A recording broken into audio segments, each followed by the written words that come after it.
You're tuning into the Active Mom Podcast with physical therapist Dr. Carrie Pagliano, a real mom's guide to all things postpartum return to workouts after baby. If you're a postpartum mom, coach, trainer, or physical therapist looking for answers on how to get back to running, CrossFit, yoga, Pilates, HIIT, you name it, without the fear of pelvic floor issues or doing something wrong, this is the podcast for you. Let's start the show. All right, those of you that are physios, our next guest is not going to be unfamiliar to you. Michelle Lyons is a force from Ireland, and she's been just a very, very vocal physio in the female athlete space, perimenopause, menopause. I know she comes and teaches in the States here quite a bit. For those of you who are not physios, you are in for a treat. So Michelle Lyons, thank you so much for joining us on the Active Mom Podcast. Oh my goodness, what a pleasure to be here. I'm an avid listener, so it's great to be able to take part in having a good conversation with you. Love it. We had a good conversation on yours, so hopefully We we'll do just as well on mine. Tell us a little bit. Sure. Tell us a little bit about who you are, where you're from, Yeah. what you do. So, my name is Michelle Lyons, and I always feel like I'm standing up at an AA meeting here, but my name is Michelle. I'm passionate about women's health, about all aspects. You know, I'm very multi-passionate about hormonal health, menstrual health, pelvic pain, female athletes. I think my changes have probably evolved with my evolving life stages. I'm super interested and excited about educating women about how their bodies work and helping female, women's healthcare providers about just helping women live well at every stage, because knowledge for me really is power. And I think there's so much that we can do if we learn to listen to ourselves and our bodies and understand how things work, whether that's the hormones of the menstrual cycle, what's happening perimenopausally, how, to quote Nika Goldberg, who literally wrote the book on female cardiac health about 20 years ago, that women are not small men, and that we really do have to understand that women's health is not just bikini medicine, it's not just breast health and pelvic health. Literally, whether we're talking about ACLs or we're talking about concussion in sport or we're talking about back pain, the female body is different. Physiologically, hormonally, structurally, with all of the challenges that we see from a psychosocial perspective, as well as biological differences. So I am here for all of it. That's all the things, all the time. I love it. Basically, yes. Okay, so you and Emma Brockwell recently, you have been working a lot with FIFA. Yes. And they're emphasizing doing a lot more kind of looking at female athlete and lots of great names I saw on the panel that you're with. Tell us a little bit about what that group is, what kind of the goal of it is, and then also your role as a physio, kind of how that's kind of coloring the conversation, so to speak. Yeah, so it's been an absolute pleasure and an honor to work with this group at FIFA for the past couple of years. I really think it's a good marker when an organization like FIFA is stepping up and funding this meeting of minds internationally, coming together, looking at the latest research. The people that I've been reading their research for years and kind of looking up to them, I get to actually nerd out and hang out and to try not to be too awestruck. People like Tony Hackney is in there. That's the first name I was going to say. I was like, Tony Hackney, oh my God, you got to hang out with him. I know. It's really, it's like rock stars for nerds when I get to do work with them. But we published the snapshot of the female athlete health, really what, summary of what we've done so far. So that came out last year around the time of the Women's World Cup final.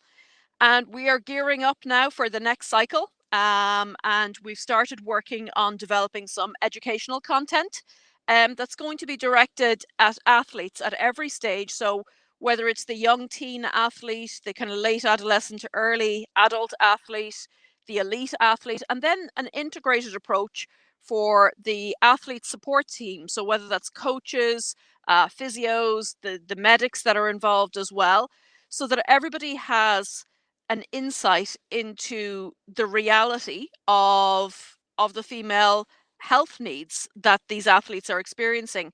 So I'm currently spending a lot of time in the menopausal focus group because I don't know about you, Carrie, actually, but let me ask you about this. When you were in high school, Yep.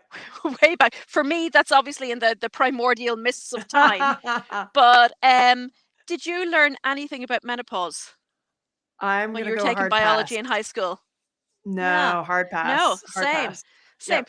And I would say even when I was doing my physio degree, did not learn anything about menopause. You know, Mm-mm. we covered pregnancy and postpartum as much as we could in those dim and distant days. But did we talk about menstrual pain? No. Did we talk about menopause? No. But times have changed, and there's been some really exciting research coming out acknowledging the challenges that female athletes face moving into this perimenopausal transition, beyond hot flushes. Right. Because there are some really, whether we're talking about sleep or we're talking about tendons or we're talking about metabolic issues or insulin resistance, there are lots of challenges out there. But the most important thing, I think, is to bring it out of the shadows and to give people a framework to have these conversations, to recognize signs that things are changing, because there's so much that we can do to help women live well at every life stage, whether it's the menstrual or the maternal or the menopausal years. But the first thing we have to do is we have to make sure that we're not just talking in silos ourselves in locked rooms, Right. that we are actually getting that message out to the public. So that is something that we're working on at the minute within these different FIFA working groups on creating educational content for normal people. That's so interesting just to, I mean, so for people who don't know what FIFA is, FIFA, I'm going to have you say what the acronym is because we call it Yeah. soccer here, but for you guys, it's what? It's football. What? It's football. And it's FIFA is the governing body really worldwide for football, and we've seen an explosion in the women's game over the Yes. past couple of years. To see the excitement and the coverage as well, which I think is really interesting on our TVs, on the internet, really looking at how more and more of these female athletes are becoming rock stars in their own right as Right. well.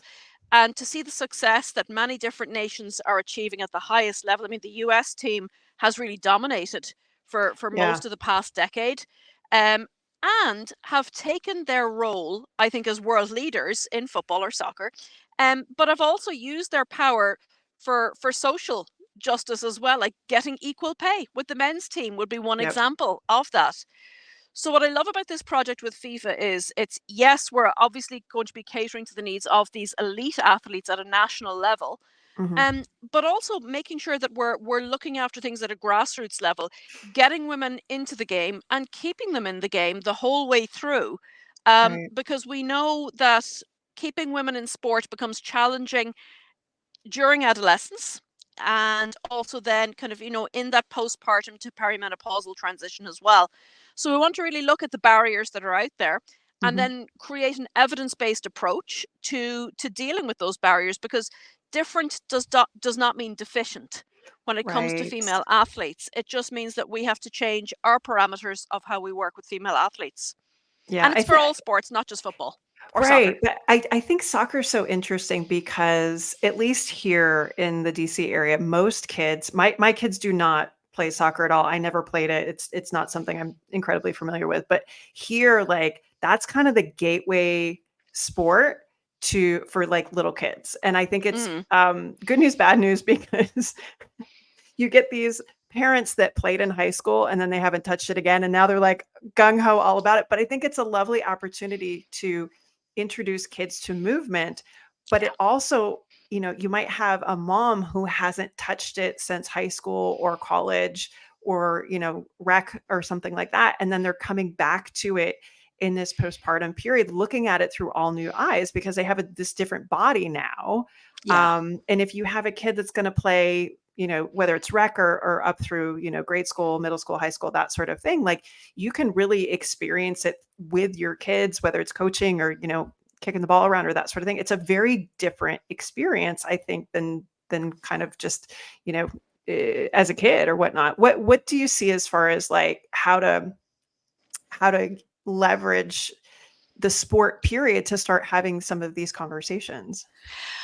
I think, I mean, there are so many life lessons with sport. I think we'd all Yeah. acknowledge the psychological benefits, whether it's playing in a team, supporting each other, through obviously the physical benefits. Yep. We all are seeing more and more research coming out now about the mental health benefits of Yes. exercise as well.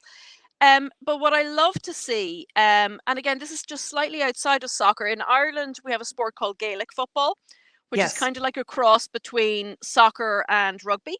Mm-hmm. And what we're seeing now in Ireland within Gaelic football is a program called Mothers and Others. And it's Mm. for women who have been through kind of that Ah, maternal journey. They're yeah, coming out the other side and they want to get back into their football again. that's really neat. And so it's to be able to, again, to create that space where you don't have to stick with it continuously. You can come in, you Right. can go back out, you can come back again. And whether that's coming back as a more mature player, a master's athlete, if you Mm-hmm. will, or you're coming back in as a coach, or you're coming back in as a ref, to make sure that issues that you and I are probably quite passionate about, things like pelvic health, which we know can Mm-hmm. be a huge barrier for many people participating in sport, Yep. to make sure that we're shining a light on these often taboo subjects and Yep. just creating an air of normality talking about it, and making sure that whether it's a young nulliparous female athlete or a more mature, postnatal perimenopausal woman who's afraid to come back into the sport that she loves because Mm-hmm. of worrying about leaking, for example, Yep. that we say no, what, common, also fixable, Yep. and here's what we're going to do about it. And just to create that sort of safe space for Yep. conversation, because if you don't enjoy it, if you don't feel safe, you're not going to do it. Right. No, I've had quite a few moms that, they're trying to go back to rec leagues and things like that. And again, just trying even to break down and analyze the movement and the demands, needing to sprint, needing to throw a ball in, having Hmm. to, run or play for an extended period of the game if you don't have enough people show up or something along those lines. Like there's a lot of challenges there from just like a physical Yeah. and a pelvic floor perspective, to kind of break down and play with. What are some of the things that kind of you either kind of clinically or whatever have sort of run into? I think the big thing that we see is an unawareness, particularly in that kind of slightly older age group, an unawareness of the importance of strength training Mm, as part of the picture, because certainly we know that as we move into that perimenopausal zone, so I'm going to say kind of once we move into masters athletes, let's say yep, 35 and up, we are kind of in that perimenopause zone, and estrogen starts doing, we're entering the zone of chaos hormonally, yep, potentially. And tendons, for example, love estrogen, and they get really, really unhappy when it's taken away. So we do see, for women in their late 40s and moving into their 50s, we do see a huge rise in the incidence of tendon issues, whether it's a gluteal tendinopathy or rotator cuff yep. or posterior tibial tendon. It's really important to get the message across that strength training is really beneficial for tendon health, kind of Hmm. heavy loads, lower reps. And instead, I'm always kind of, when I go to the gym, to try and get women, yeah, yes, the bike is great, the treadmill is great, but let's also do the weights. Let's Yeah, also, have a look at this as part of our training program, because that's really what's going to give you that resilience in yeah, terms of preventing these recurrent injury issues before they start and before they have time to get embedded. And then teaching them, managing that intra-abdominal pressure, with explosives, with plyometrics. yep. So we can really look at giving a broad spectrum, Hmm. almost like a broad spectrum antibiotic against future Right. injuries, if you like. Yeah, It's not just about the cardiovascular endurance. We need to make sure that, the glutes are happy, the hips are happy, good yep. foot and ankle mobility, that proprioceptive awareness, neuromuscular coordination, but also that you've got enough upper and lower body strength to deal with those Hmm. demands. And the other thing that I'm really passionate about in this population as well is talking about sleep hygiene, because that was a wry grin there from Carrie. No, I'm laughing because I don't know if told you this on when I was on your podcast. My kids put me to bed now. Um, No, it's fantastic. It's amazing. Like, because I get up pretty early. I get up at like 4:40 in the Whoa. morning, either to go to the gym or I'll do a little bit of work before I come in to the office. So I go to bed, like I'm in my bed at like 8:30. I'm lights out by 9. And like Thursday nights are pretty bad because I'm super bushed. And so like it's like 7:20. I'm like ready to go to bed. My daughter's like, really? And I'm like, no, no, we're good. It's fine. But I laugh because they put me to bed now because I value sleep so much. I Yeah. cannot do the 6-hour repeated during the week. You can just watch my HRV just start to tank during the week. So Yeah. that's my thing. Could not. I think I'm trying to make up for what my kids stole, for a long time. It's their fault. It's their fault. Yeah, totally. But It's they're payback trying now. to make it up to you now, so that's good. I appreciate that. I appreciate that. But no, sleep is one of those things that like, and I think It's huge. it is. It's And when you yeah. don't have it for so long, you think I and it's not like, I mean, like when you don't get sleep when your kids are little, it's not like pulling an all-nighter in school or anything like that. It's No. very, very different, because it's not your choice. But even like after your kids are sleeping, I still feel like, it takes an hour to put the kids to bed, and then you just try and stay up and finish all those things. And then you're like, oh, but I got to get up early because I got to get this done before everybody gets up. It's like we forget that Yeah. it's always gonna be there, trust me. It'll whatever gets it's like leaving the laundry and having to Yes. walk past it, like, it's okay. Like, no one's gonna go to school naked, I promise you. Honestly, it's really I just want to come in and co-sign what you just Yeah. said, because whether we're talking about, I mean, there's research out there showing that less than 6 hours sleep a night really increases your risk of injury from a Mhm. sporting perspective. But Yeah. also, it increases the likelihood of developing chronic pain. Mm. We've for so long we've we talk about a biopsychosocial model when it comes to working with people in pain, but it really, what that means for me is we have a look at what's going on in their life. It's, how are you eating? How are you sleeping? How are you moving? How are you managing your stress? And there's a specific researcher from Belgium, Professor Jo Naes, and he's published some really great papers looking at lifestyle when it comes to persistent pain. And Mm. above all, sleep is just central to this. Yeah. So like you were talking about, like, when I'm having this conversation with women who are struggling with sleep, it's almost like this revenge procrastination. Have you come across that? You're so Mhm. busy during the day that you haven't Yep. got time for yourself, so instead of going to bed, you're sitting scrolling through a You're couple of scrolling. videos Yep. on TikTok, or doom scrolling through Instagram, beating yourself up because your garden doesn't look like that. And because it's one area where you're taking back a little bit of control for yourself, but you're Yep. you're hurting But you're not yourself. going to bed. Yeah, exactly. Yeah, Exactly. yeah. So And then it's we're like, "Why and am I so tired?" I know. And then the other sad reality also of midlife is, I really do feel it just gets to a point in your 40s where you can choose the glass of wine or you can choose sleep. Mhm. But you really, when it comes to menopause, it's very hard to have both.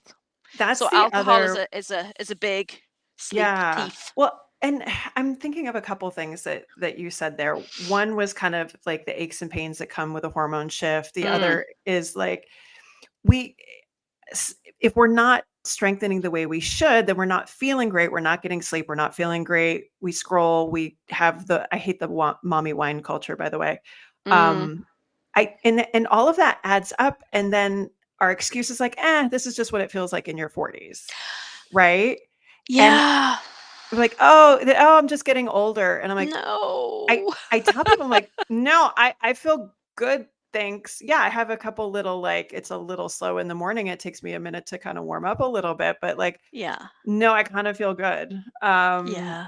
And I think that's people look at you funny when you say that, but it's these societal sort of pressures of, "You're getting old, of course your joints are going to hurt." I'm like, "No, It's this is not menopause. the What do you 50s. expect? It's not my I'm not like the 1950s here, like, No. and again, the mommy wine culture too. I stopped, not that I drank a lot before, but like even a glass of anything, a couple Mm, of sips, and I just feel like trash the next day. And I'm like, I just don't. It's and not worth it. it's not. It's like having a toddler and drinking. It's totally not worth it because they don't care.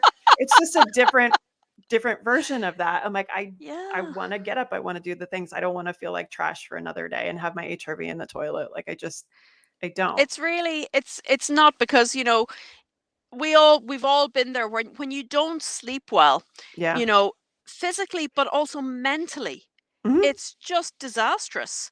Yep. And then, you can start going down that spiral where the lack of motivation to go to the gym, the one thing that would probably help you feel better physically and mentally, Yep. you just don't have the energy or the motivation to go there. Yep. So sleep is key because sleep is when our body does its repair work, whether it's cleaning out the lymphatic system in our brain, just allowing those inflammatory processes to do their thing so Yeah. we can rest and recover and move back. Because once we're moving into that perimenopausal zone, Right. estrogen is amazing when it comes to musculoskeletal health. It's anti-inflammatory, it's anabolic, it helps us build muscle, and it works in that actin myosin, that speed and power contraction of the muscle. So when those levels are changing, muscles and tendons and bones are going to need a little bit of TLC. They're going to Yep. need, you can't do the things that you've always done and get away with it because you're changing. And Right. it's to acknowledge the change. It's not necessarily good or bad, it's just different. Yeah. And it's about controlling your inflammatory load and then taking steps to acknowledge, well, look, this is where we are now. Here's what we know works. And Mhm. and really just taking charge of your own health. It doesn't have to be a disaster. It's actually quite empowering if you know what's going on. Okay, so this is what I Right. need to do. Well, Like, are and you going to take yourself seriously and look after yourself? right. And some of it, I think it just we shouldn't be running into this at that point. And I feel like there's a lack of knowledge even before then of, okay, what types of exercises are great for bone density? What types of Hmm. exercise are good for tendon health? And I don't think, and even our profession is kind of crappy at that, to be honest, Yeah. about explaining, hey, we are doing this because. And so if you don't have that knowledge early on, and, if you're, I run into a lot of people that like maybe they played sports in high school and then as an adult, they're like, hey, I'm just going to run. And they don't do any strengthening.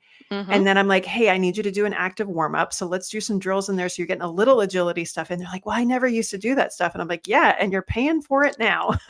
And you never used to be 45 Well, before either. you exactly. know? But what if we did that stuff? I mean, if you think back to your high school, Yeah. you had a warm up. I had an awesome cross country coach. He did all these crazy dynamic warm ups. We did. He would do plyo programming. This was the early '90s.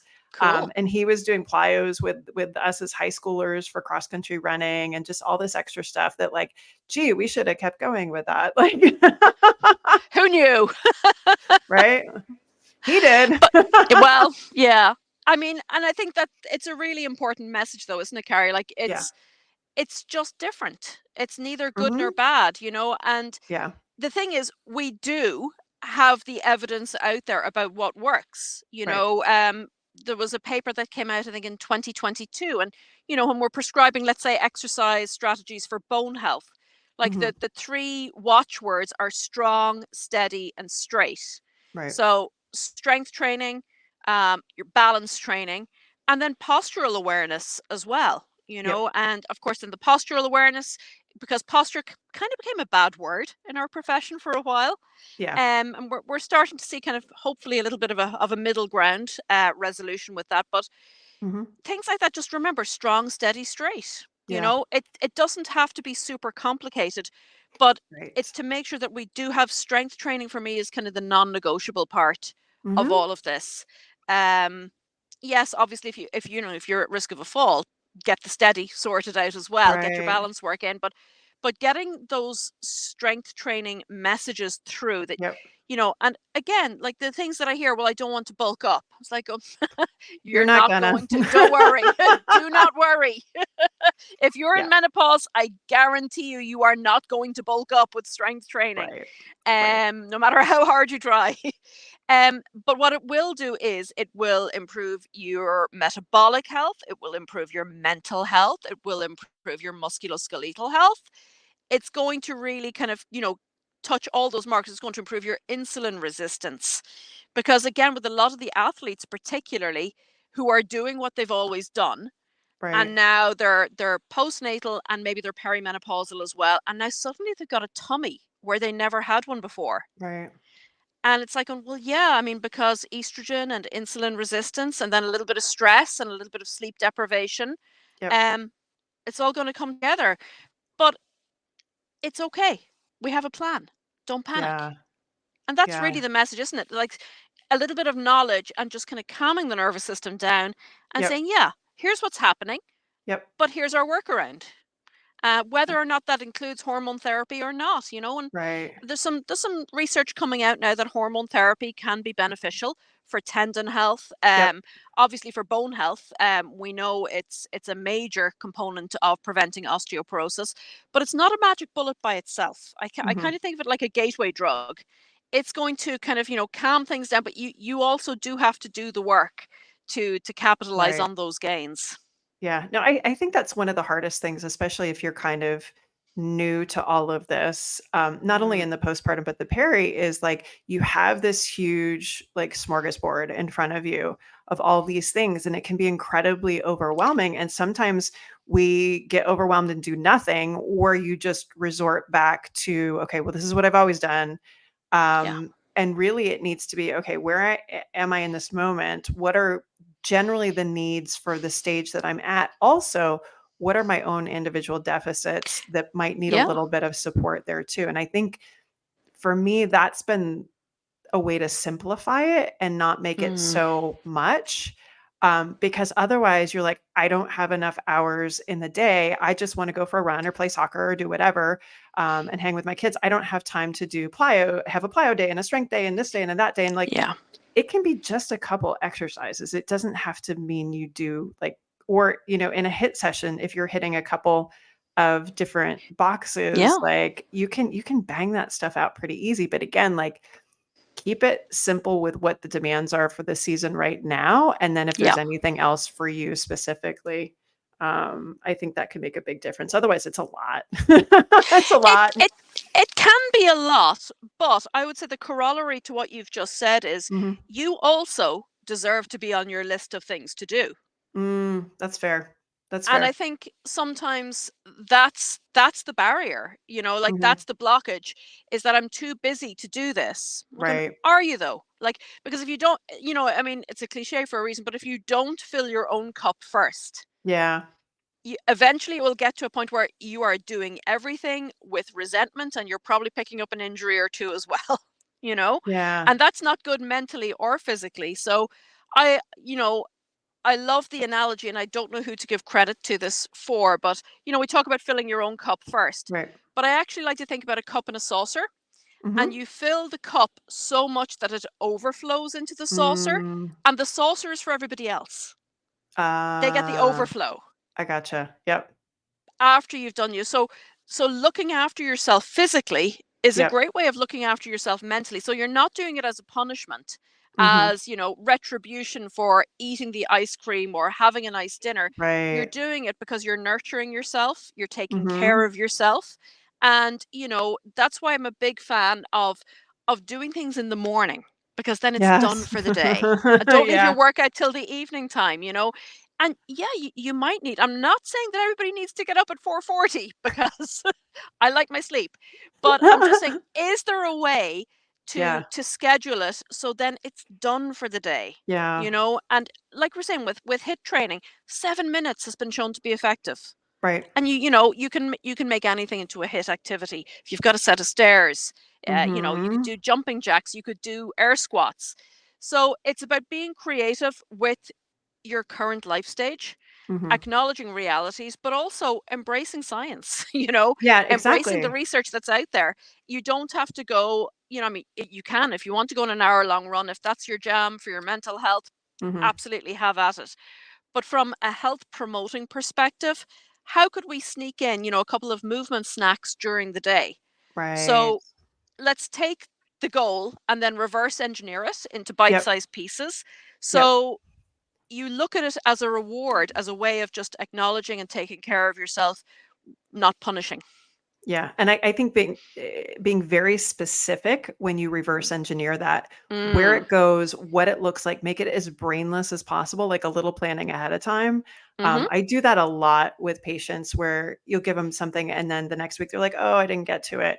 You're like, okay, well, let's figure out where this goes. Let's set up the room, like go to bed in your gym shorts. I don't care. Like set it up so it's you get up. It's Yeah. oh gosh, James Clear, who did Atomic Habits, Yes. he was on the podcast a couple of years ago. And what was funny is he wrote the book before he was a parent. And as I was reading the book, I was like, dude, this is not a business book. This is a parenting book. Mm-hmm. And so when I interviewed him, he had just had his second child. And I was like, did you know that you were writing a parenting book? Like, but it's Surprise. habit stacking. I was like, okay, Yeah. you get up, you go pee, then what? What do you do immediately before? What do you do immediately after? And Yeah. then you don't have to think Exactly. because if you're like, oh, okay, I'll get it to it sometime tomorrow, before you know it, the day is over. No. Um, Tomorrow was and a lie. well, and especially this time of year, this is going to air in summertime here in the States. We had like, it's a schedules every different every week. Kids are at a different camp, Mm. this, that, whatever. The beginning of the summer, we have our kids in summer swim. And I was thinking of you with the early morning habits. Like they have early morning practices and Yeah. then it's done.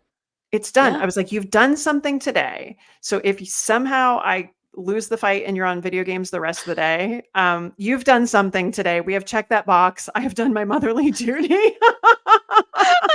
We're setting that example that you've done something today. Yes. So I, Yeah. I do like kind of instilling that early, even if it's not 4:40. My son does not have my early morning gene. My daughter might. And he's like, no, mom, like I'm not any earlier Just than no. 7. No, exactly. He's like, no.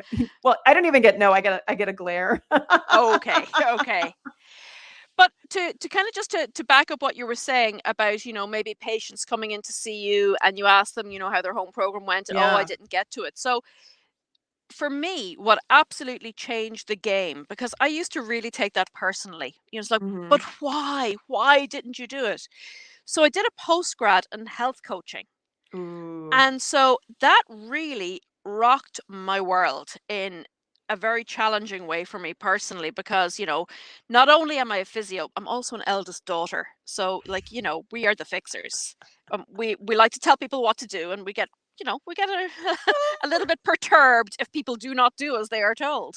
Fair. So I used to I used to really internalize why people weren't Mm-hmm. doing their home program. And then I realized that I can't want it for them more than they want it for themselves. And so we would do a lot of, well, why do you want to do this? What does wellness look like to you? Mm-hmm. What do you want to be able to do? Like what's the goal here?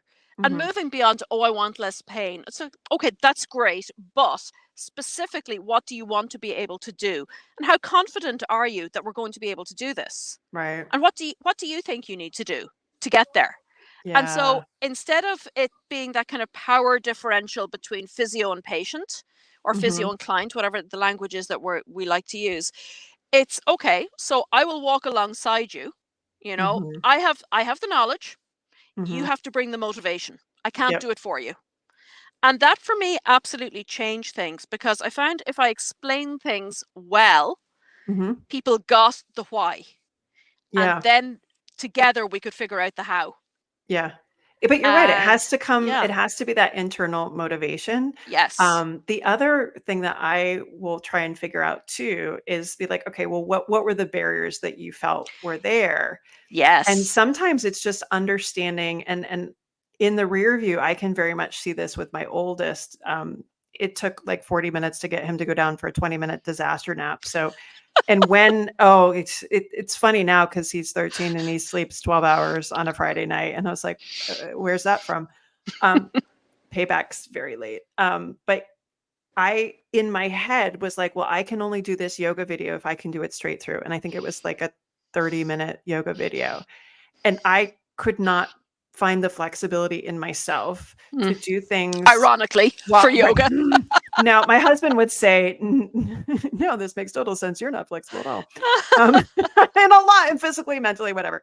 I blame it. My mom's side of the family's Dutch. I don't know if that has anything to do with it. But anyway, point being, um, it's one of those things that I had this very unflexible idea of what exercise looked like. And Mm, now, like, I have this set of like 4 or 5 exercises that I have moms start with when I see them a couple weeks postpartum. And I was like, okay, here's some things that you might not think about when your child is doing the 2 minutes of tummy time that they hate and they're going to scream through the whole thing. Instead of you sitting there being tortured by it, go on all fours. You're right in front of them. They can see you. You can get a couple of things done there. And guess what? You're done with that part for the day. Find these little but you have to be specific because they don't yes. think to do that. And I was like, the only reason I'm thinking that way is because that was me. I could not think to do exercise while he was there, Yeah. like, which is ridiculous in the rear view, but very much the reality for a lot of people. But that's it. It's to make it fit your life and your Mhm. time of life that you're in right now. Yeah. And it is about moving towards excuse elimination. Mhm. And like, okay, so you're telling me this is what you want. These are the goals. Okay, so Yeah. here's how. But I can't. Okay, so what's our workaround? There's always a workaround, Yeah. Exactly. everything, as Marie Forleo says, everything is figure outable. Right. If we know what the goal is. Okay, so could Mhm. we do 10 wall sits? Yep. Could we throw in a couple of air squats while you're brushing your teeth? Right. Could we roll your feet out, with one of those little yoga tune-up balls while you're Yep. breastfeeding? You Yep. know, there's always a way. Yeah. But it's about realistic goal setting, and Yeah. then just breaking it down into bite-sized pieces. But I understanding there is a biological Yeah. reality. Yep. There's also real life, Yep. and it's finding a balance between those two extremes sometimes. It is, and I think it doesn't have to be, and again, those of us that are, type A and think we have to do all the things all the time, it's like, you know what, you just Perfectly. showing up right, perfectly, and again, it goes back to, Atomic Habits. It's like, sometimes just getting in the car and turning on the key, "Okay, well, I'm already here, I might as well keep going." Like, if you get on the floor and do one exercise, you're already there, maybe Mm-hmm. try one more, but you have to get to that mat first Yes. and keep doing that and learning that early as a mom. And I tell them that all the time. I was like, I know you think that this is going to go away when, they get older and stuff like that. I'm like, if you figure this stuff out now, Yeah. later on, it's the same thing. It's the same thing. You've got to be like, all right, my day looks like this. I've got here in the Yeah. States, we decide to throw 17,000 things into our school day for our kids. And like, they tell you about them the day before that they need you there and all that crap. So anyway, so it blows up your schedule like, all right, DEF CON, what are we going to do here? If I don't have my normal schedule, where can I fit something in? And something is Mm-hmm. better than nothing, and done is better than perfect. And if you get that Mm-hmm. figured out early, but again, I'm telling this to you, so I'm reinforcing it in Yes. myself, looking into summer break starting in a couple of days. Yeah. And that's it. Like, some is always better than none. Like, Hmm. waiting until it's perfect, the Yeah. the perfect, until you have the perfect outfit and you've got an hour free to go to the gym and you're feeling good about yourself, you're not bloated, you slept perfectly, you're well hydrated and well nourished. If you wait for that day to come, Ain't you gonna will never get there. happen. You will Yeah. never ever get there. So what can we do to set you up for success at home? Can we get Yeah. you can we do body weight exercises? Could it be TheraBand? Could it be getting a set of weights? You know, can you right now? Can you do 30 single leg heel raises? Because that's Hmm. kind of that's a fundamental. You want to get back to football. You want to get back to running. Let's Right. start there. You need zero equipment. Yep. Yeah, I think that's again, we always come up with the excuses of, "Oh, well, I have to get let me order this from Amazon." And there's those Yeah. moms, and I know you're out there because me too. You order the equipment and you're like, "Oh, I just got to Oh, get this." And then by the time it comes, you're like, "Wait, what was that for anyway?" yeah. Like, there's a reason that we call our I did treadmills expensive something. clothes hangers. We've Yeah, all we've all done it. I did Or something. I ordered yeah, it. yeah. Of course, it's a step. But it's to try and just kind of take a deep breath and just do one thing. Yeah. Just do one thing and see how that goes. Yeah. I think that's Be fair. kind and be kind to yourself.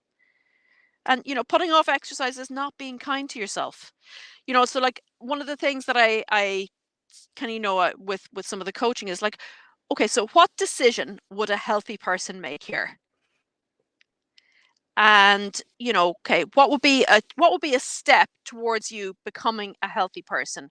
Hmm. Because waiting until you've lost the baby pooch, afterwards, or you're worried about kind of, being a little bit jiggly or not fitting in or not knowing what to do when you get to the gym, all of these things are Hmm. self-imposed barriers to good health.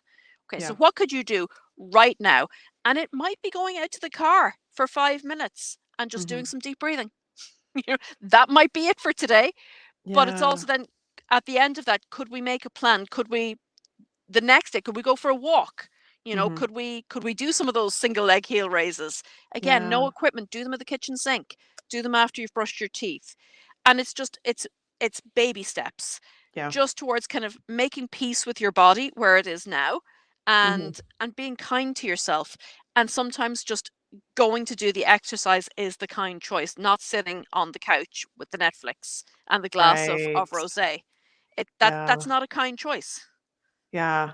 No, I think that's such a good point because I think sometimes it's easy to, even if you make the kind choice, sometimes I think it's also important to know that sometimes you're going to find yourself, binge watching a little too much Bridgerton, Hey, and it's we've all okay, been there. and it's okay to do that every once in a while. I think Yes. yeah, it's okay to do that, but it's like, just because you're doing that doesn't mean you can't come back out again too. Yes. And there's seasons Absolutely. and fluxes, and if you have that Yeah. night where you don't get that perfect sleep or that week or whatever, that doesn't mean you're doomed for life. Like, And also, if you miss a day, that yeah, is not the time to throw your hands up in the air. Well, there's no point yeah. now. I've broken my streak now. So That is the time to get back on the horse. that is okay. So I'm thinking back to, kind of the societal kind of stereotypes and things that we were taught as kids. And I very much remember this emphasis on you have to exercise every day or run every day or do this, eat right every day.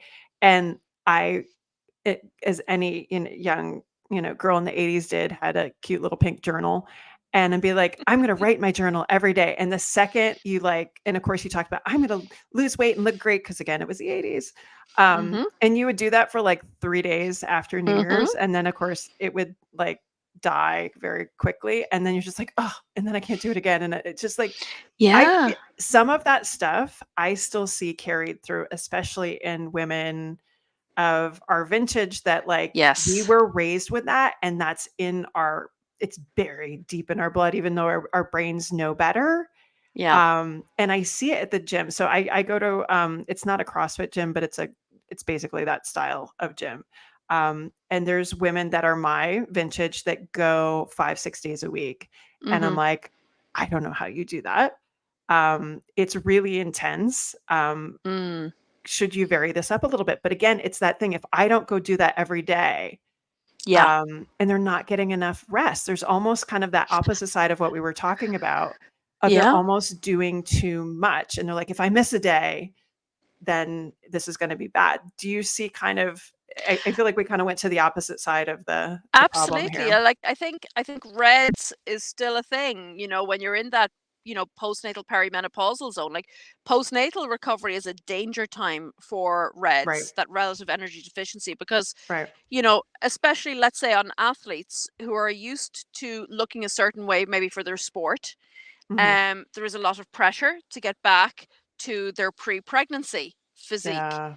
And so calorie restriction, low energy availability, that can become an issue. Um, and also, I worry sometimes. I love social media. I think it can be a great tool, but I worry when I hear kind of bad advice on there. And the rules about food and the rules about exercise, and it just becomes really, really rigid and Yes. strict, and a way of controlling yourself. And it's almost Hmm. like a shame thing. And Mm, again, so like, what can we do to be kind to ourselves? Is this a healthy choice? Are we right. allowing our bodies to recover? Are we fueling sufficiently? Yep. And fuel is not just food, it is also rest, it is Right. also fun. And I understand that for lots of people, their physical activity is a mental health strategy as well as a physical Right. health strategy. And so just to acknowledge that, but also, are we balancing energy out with energy in as Yeah. well? Yeah. Because I see kind of just that constant revving of the stress engine. Hmm. Um, in that gym situation where they're pounding the treadmill and they're going super hard on the Yep. cardio. So okay, great, but also, you know, Yeah. let's look at the at balancing it out so we've got like a full spectrum approach Yep. to living well. Yeah. And so that's actually a harder conversation to I have think so. because yeah, people It's are very almost committed to it. well, and again, it's like it was ingrained in us so early, Yeah, and it's almost like that teenage version or that little kid version of us comes back. And I think there was some yeah, study I heard about recently looking at masters athletes who had eating disorders when they were younger, yeah, and then if they went on to play in collegiate sports, and then what happened later on. And even if they start to navigate it, sometimes it does come back as masters athletes, which again, you've got a yeah, little bit more time to it's a common time for people to go back into sport. You've got a little bit more time, you've got a little bit more money to kind of focus on, resources yeah. and things like that. But there was some research to say that isn't necessarily like, hey, it's done. People are diving into that a little bit more. Well, especially at perimenopause, when we've got that lower level of estrogen, which means Right. our insulin resistance is going up. And Yep. so if we are just pounding on the cardio, our bodies actually become less resistant to, Yep. to insulin. So Yep. we need to have the restorative work. We need to calm down those stress hormones. We need to do the Right. strength training to get that insulin resistance Yep. back. So the things that worked in your 20s and even into your 30s are not the strategies that are going to get you where you Right. need to be in your 40s and your 50s. Right. That I think is a hard conversation to have. And Yes. is I've always done this, or if I'm trying to lose weight, I'm going to work on Mhm. calorie deficit. And I Mhm. feel like the overwork, under fuel, people Mm. try and hit that again, and it's almost in excess because they're combating all the things that come with changing hormones. And it's Yeah. almost worse than it was when they were navigating it as a 20 something. It is because you've got more miles on the clock. Like, Yeah. sometimes we do like to blame menopause for a lot of things, but Mhm. at the same time as we're going through menopause, like unless we're talking about premature ovarian insufficiency, Right. we are also clocking up some Yeah. years as Yeah. well.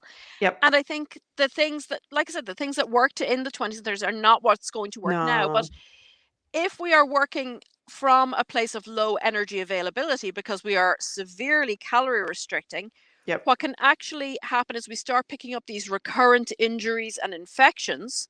Mhm. And then, so now we can't exercise. And so our Yep. stress levels are now through the roof.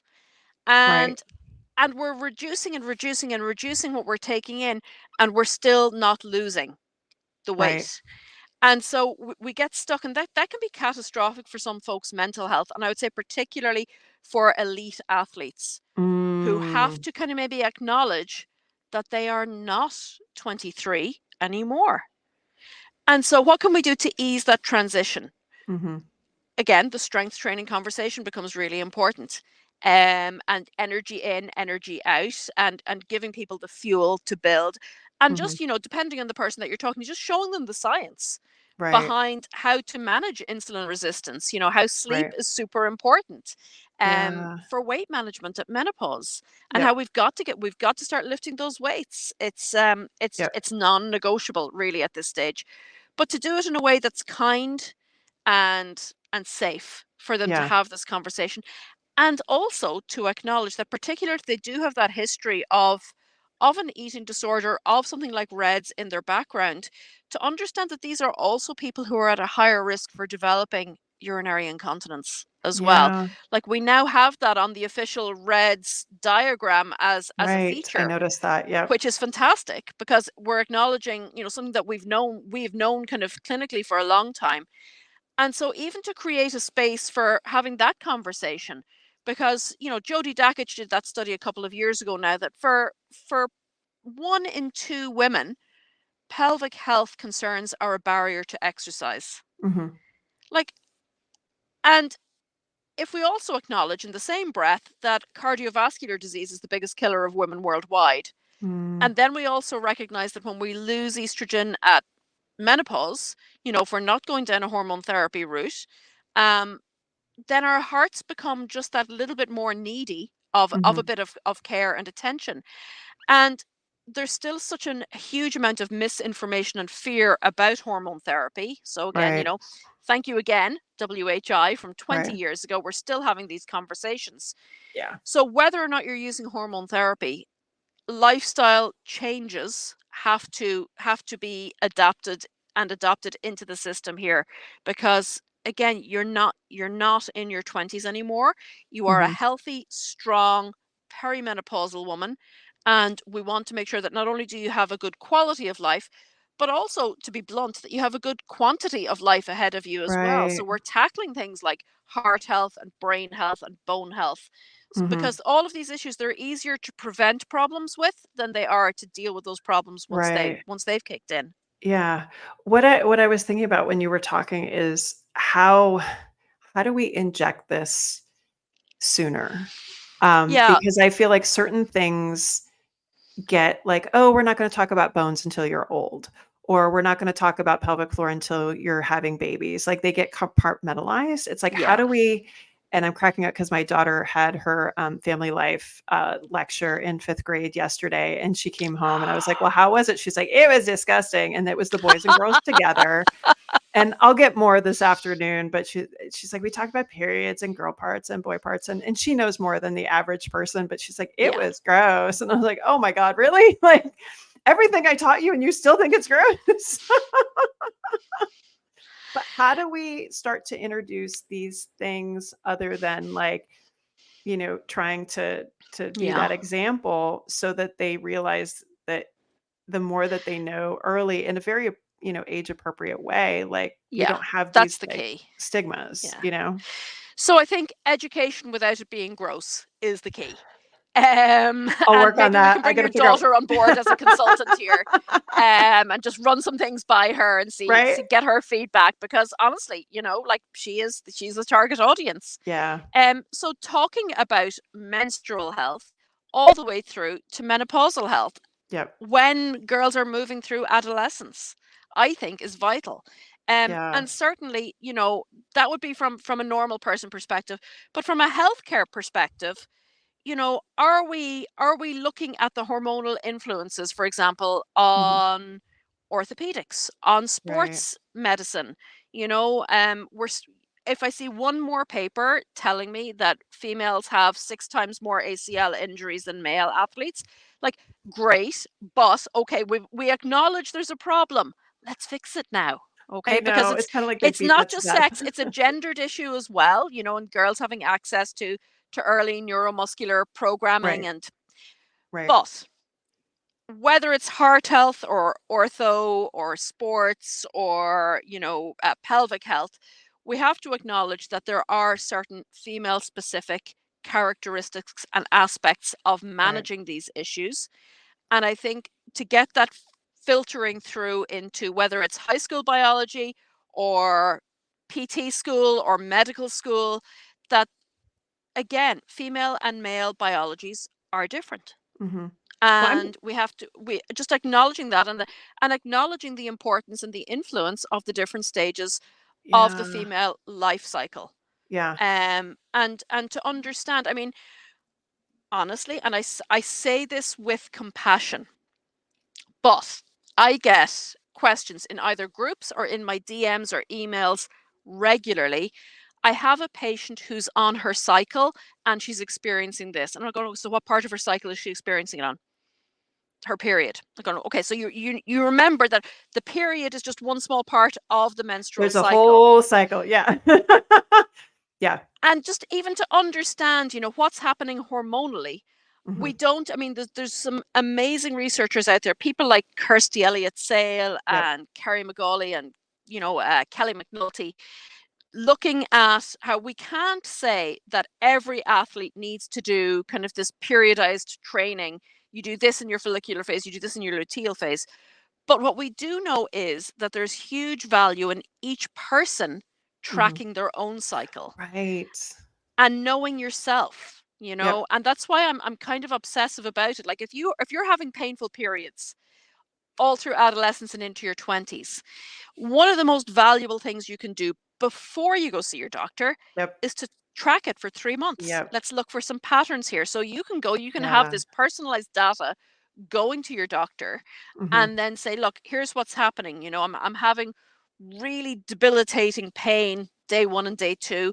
It's easing off by day 3. Or I'm having, really bad mental health issues the last 2 weeks, in that Hmm. luteal phase, it really dips, things become really catastrophic. Yep. And so we see the pattern, because once we see the pattern, we can actually, we do have a toolbox Right. that we can help you live well. It's Yep. not just one of those, it's not just go home and have a glass of wine and relax, Right. I you feel know? like that we were talking kind of at the beginning about how much we got on like menstrual health and that kind of stuff. And I even remember for our board exam here in the States for women's health, maybe there was like one question. And I remember thinking, why do I need to study this? But it literally wasn't until probably this fall with my whole kind of headfirst dive into peri and meno where I'm like, wait, let me go back and look at these dips, and we've got a couple of dips and a couple of spikes in a regular and correlate that with just the awareness I think of endometriosis right now. And so Mm-hmm. many patients I have seen that get put on birth control as teenagers because of strong painful periods. And Mm-hmm. then now there's this push in social media of like birth control is bad, don't be on it. These girls go off of it and then they're in Yeah. horrible amounts of pain, Yeah. and it's really clear to see what's going on. But again, like no one like all that stuff just got skipped and shoved under kind of in the Yeah. first place. And the fact that parents don't know this basic information. And the other thing I've really been thinking about this year, because my kids are on the cusp of puberty, is like from a sport perspective, what we know Mm-hmm. about when girls hit those hormonal Mm-hmm. changes, what happens to their athletic performance. And Mm-hmm. parents are like, why aren't you doing any better? It's like, because you hit puberty. Because I haven't got a good sports bra. Right. And Sometimes that it too. is as Yes. simple as that, Yep. you know? And Yeah. And it's it's it's to happening earlier. yes. And it's tragic that we have such a big fall off in Yep. girls from sports in Yep. adolescence, because it's so important from a future health perspective on a Hmm. global level. I mean, you and I know, if you pick up any article about back pain, Yep. almost always the first sentence will be, back pain is the leading global cause of disability. And if we keep people moving, if we keep them metabolically healthy as well as physically healthy, keep that inflammatory load lower, Right. we're not only talking about back pain, we're talking about heart health, cancer, diabetes, dementia. All of those Hmm. things as well are all centered around inflammation. Right. And so for me, exercise, sport, physical activity, whatever descriptor you like to use for it, we need to make sure we're keeping girls in the game. Yes. Um, and I've seen a huge, like there was a big to do here last year. The Irish women's rugby team, they Hmm. switched over to navy shorts. Such a simple thing, Hmm. game changer. Because now you're not worried about getting your period. You're not worried even Right. about having some leakage. It just white shorts, you know, Yep. it's really, it can be very worrying for young teenage girls, like Yep. particularly if they're in like a mixed sporting environment. Yep. But even, like I said, just having the conversation about breast health, about, changing hormones, about bowel health, Yeah. about, just you might find you're a little bit more constipated during this part Mhm. of your cycle, of the menstrual cycle. You Yep. might find you're a little bit more towards diarrhea at this part. And here's some things we can do about that. Yeah. You know, and looking at all of the research, and again, hat tip to my friend Fiona Rogers here, Yes. but all of the great research about using TENS machines Mhm. for painful periods for endometriosis, drug Right. free. So Yep. again, our elite level athletes are not worried about drug testing. And we can get wireless TENS machines now, so they just pop on the electrode and stick it in their pocket. Mhm. 30 minutes, great pain relief. Yep. So we have to really just bring the conversation out into the world, Yep. that here's what's happening, here's why it's happening, and here's what Yeah. we're going to do about it. Yeah. And it starts so early. I mean, with girls having, their cycle starting, 9, 8, 9, 10 I years old. know, I Like, wait, know. mentally, I'm not ready for it. But just having those conversations early that this Yeah. shouldn't, if you are feeling this, we need to address it. We need to talk about it. And it's not, putting your kid on birth control at age 10, like it's not doing that. No. Um, and, but normalizing, period underwear, normalizing, like my daughter and Yes. all her friends, they have a period kit in their backpack. So if it Oh, I starts at love it. school, it's so cool that they talk about it with each other too. Yeah. That they have it. And my daughter was so funny. She's like, okay, so in the winter, we need to change out my shorts for my pants in case pants, she was very kind of just aware and open about it. But it was funny that we've had these very kind of normal conversations. But when it was in this Yeah. big social group on family, at whatever it was, Family Life Day, she's like, oh, it's funny how, Yeah, the peer group can be an issue as well, can't it? But as yeah, long as you know that she has that knowledge, yeah. that Well, when the when fact it's that time, yeah, we're having those conversations, I didn't have that with my mom same. or my big sister. It wasn't, that just wasn't what you did. You No, got the talk at school and the movie and, and the that was it. euphemisms. Yeah. Yeah. And that's what you saw and, the haha references and this and that, whatever. Yeah. And if you had a brother, God love you. But yeah, I think just kind of normalizing those conversations. But again, like she and I, it even came up this morning. I forget why. I was like, oh, we were talking about, you're at the beginning of, potentially having your period. And I said, I'm at the end. And so this is a time period that, oh, I know we were talking about hot flashes because her teacher turns on the air conditioning all the time and has complained about it. I'm like, okay, we need to get some HRT in there. But Uh-huh. I was like, this is probably and she's been very open about it. Like, this is probably what's going on with her. She's at the end of this journey. And this is one of the things that happens with that. Yeah. So instead of it being, a Golden Girls cliche, it's, oh, hey, this is what's going on, and this is somebody in your life, and I'm somebody in your life, and we're going through these things, and this will come to you eventually. And it's normal. Right. And Yep. what I really what I'm really kind of enthused and committed to this concept that women's health is not a niche specialist topic, Yeah. because we are talking about 51% of people on this planet. Right. And these are normal life stages Yep. that, if they live long enough, every woman will go through. Mm-hmm. And so what can we do to equip them for that? Because the male norm has been just so pervasive in our medical models, in our educational models, that that's Yeah. where we default to. Right. And it's to move beyond that hello, we're over here too, and we're a little bit different, Mm-hmm. not less than, not better than, just different. Just We different. Yeah. have different needs, and Yeah. having these conversations. So like I think the next generation, like your daughter's generation and my daughter's generation, they are so much more open talking about these Mm-hmm. things. Like my daughter, like she's 23 now, but she would send, during her teenage years, she would send my husband like out to buy her pads, if she needed, and Love she'd be it. quite specific about the type that she wanted. So he Yes. would have to go up and he'd have to talk to somebody in the shop about like this Mm-hmm. specific type. And so that's such an evolutionary leap, because I love my father, but never would I have asked him to go No. buy me anything, No. to do with Uh-uh. periods. So for me, it's really hopeful to see that Yeah. step and to see that Yep. evolution, and to know that like girls like my daughter, like your daughter, will know the difference between a vulva and a vagina. Right. You know, and it does matter. It does matter Yeah. that they know these things, Yeah. because as we always like to say, knowledge is power. Yeah, no, definitely. And even, in our career, and I think you've been at this a little longer than I have, but just that women's health has moved beyond, just working in the vagina, like, Mhm. and beyond our treatment finger. And in some ways, like, it's funny because you get a lot of new physios and they're like, why aren't we any further? And I'm like, well, actually, things have gone pretty fast lately. I'll be honest. Like, it's been such a difference in just a very, short 20-25 years. Yeah. And it keeps going faster and kind of building.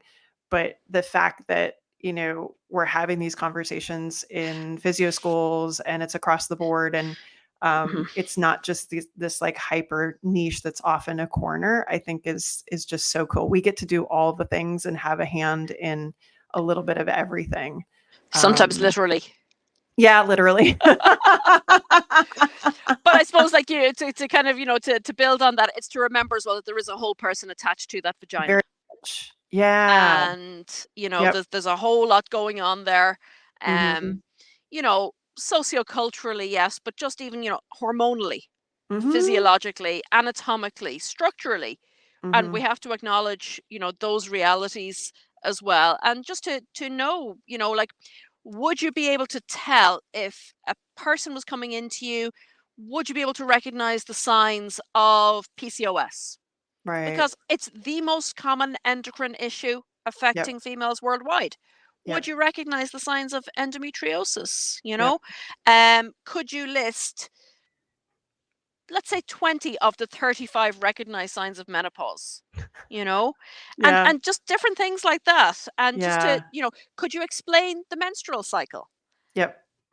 Like, these are not, I don't think these should be regarded as you said, like, as hyper niche Yeah. topics, because they're not. Like, they're just Yeah. not. Well, even 51%. just acknowledging in our field too that like you need to understand hormones. Period. You do. You have to. You just do. And if you're not asking those questions and especially with, our tendinopathies and things like that, like Mhm. if you're not thinking about that, of course that's the first thing that comes to my mind, but like if you're not asking about that, you need to. Yeah. Because it's, the musculoskeletal system is impacted by it. And again, we get to see the beautiful kind of interlacing of everything. And hopefully we can just kind of spread that happy joy to everybody else. We're like, hormones are everywhere. This is how it works for you. Like, We are all hormonal creatures. Absolutely. Absolutely. oh my goodness. All right. At the end of every podcast, we ask a couple of questions. I'm going to tweak a little bit for you. But first Uh-oh. one here is book you're reading or podcast you're listening to right now. Book I am reading is actually, you know what? I have it right here in my bag. Ooh. Uh-huh. Um, it's not Hysteria. You'll be Ooh, shocked it's a yes. women's health book. Everything you need to know about your reproductive health, but were never told. It's by Dr. Mm. Karen Tang. Yes, that just came Really, out, really didn't like it? it. Yep, Yeah, yeah. that's on my list. I I have would about highly recommend it because it okay. literally goes the whole way from menstrual health, PCOS, fibroids, fertility, Mm. everything. It's super accessible, and I think it could be a great conversation starter with a lot of the folks that we work with. Okay, cool. Yeah, there's a bunch that came out this spring that they're added to my audiobook collection. And thank God Spotify has like a bajillion of them already, so I don't have to Yes. because some of them don't end up in my library and really should. So, okay. This one I'm going to tweak a little bit. Usually I ask is favorite activity since becoming a mom. I'm going to say famous or favorite activity since becoming a menomom. Just talking about it. Right? Like, Just spreading the gospel. right? That it's, I'm very passionate about. My favorite activity would be just telling people that it's not all doom and gloom. Mm-hmm. Because actually, like, when you turn 40, I find that a little switch gets flipped and you really just stop caring so much about other people's opinions. And the volume on that switch is kind of like a dimmer switch, so you turn on the dimmer switch first, and with every passing year, that dimmer just gets more and more and more. And you realize that no one here gets out alive, so you have to stop waiting for your Yeah. life to happen and just, take charge of your own health and well-being. Educate yourself, empower yourself, and take action to really live a good life. And don't Yeah. accept not feeling good, because there is almost always something that we can do about it. But a big part of that will be taking responsibility for your nutrition, your movement, your Yeah. sleep, and your stress management. Yeah. And I think the big shift there is a lot of us, and even myself, like you think about all that when you go into, okay, I'm going to be a mom and this is what it's going to look like. It's kind of like you thought about the wedding and not the marriage. Like, Yeah. oh, well, this is what it's going to look like after. And oh, by the way, your kids will grow up at some point, because I think when we're thinking about those things, we still in our heads are the kids that are, growing up, Absolutely. Like, we're looking around looking for somebody else to tell us, how it's supposed to be. And it's like, no, that's us now. Yeah. No, It's us. I have some friends from PT school that their kids are graduating high school and starting college in the fall. And I remember meeting these friends, freshman year. And like, wait a second, your kids are the same age that we were when we met. Like, that's weird. Like, makes zero And sense. also, as a side note, how great is it that we did not have to contend with social media chronicling our formative years? That, that Because that's a really, separate podcast. that is, yeah, that's a separate therapy session. Yes, it is, definitely. All right, I got another one here. One piece of advice for either peri or menopausal moms. Be kind to yourself and try and move your body every day. That's kind of Because the that, same advice I get for eh, yeah, postpartum moms too. yeah, yeah. Well, Yeah. it's, you know what? It literally is. It's about, it is always for me, no matter what stage you're at. If you're in your reproductive years, if you're a teen, Yep. if you're postmenopausal, it is about being kind to yourself. Yep. And like I said, just keeping your physical prowess as much as you can as an act of kindness, not as a punishment. Yeah. Which is a big mental shift for some people. Mm, Big mental shift, but we can do it. we All right. can. Who is somebody, I went super broad here, postpartum, peri, or menopause space that we should know about? So like, who's somebody that we should know in female athlete, public health, that we may not know? Yeah. So you actually gave a shout out to Emma Brockwell at the start, and Mm-hmm. full disclosure, Emma is a good friend and a colleague. But Emma's book, Why Yes. Did No One Tell Me, Yep. is one that I give to everybody I know who's had a baby. Mm-hmm. Because she's a women's health physio, but she's very clued into the, really, I suppose, the dark side, I will say, of postnatal recovery, how we're all Mm-hmm. supposed to smile and everything's great. And actually, there are some things that do need attention. And Yep. lots of women think that they're the only ones going through this. Yeah. And so, Emma Brockwell, I would say, definitely in the postpartum space. Mm-hmm. Um, I'm enjoying Karen Tang's work on social Yep. media. She of It's Not Hysteria. I'm liking Mary Claire Haver's work Yep. on social media as well. Some good posts there, Yep. particularly talking about those musculoskeletal implications of menopause as Mm-hmm. well. So those would be my two from either end of that spectrum, I would say, at the moment. Yeah, there's a big group. I can't remember all of them that they call themselves like the Meno Oh, the Squad or something like. menopause. The Yes, the menopause. menopause. Yeah. Yeah, yeah. And we're lucky enough. A couple of them are local to us here, so I've known them for a long time. And again, I think just the more we talk about this stuff, and I cannot go to any school event for either of my kids anymore without getting into some sort of rando conversation about menopause right now. It's the funniest thing.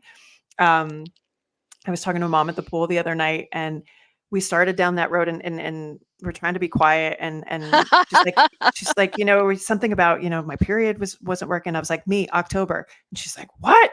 I'm like, and I was trying to say that, I was, and of course it's kind of a long story.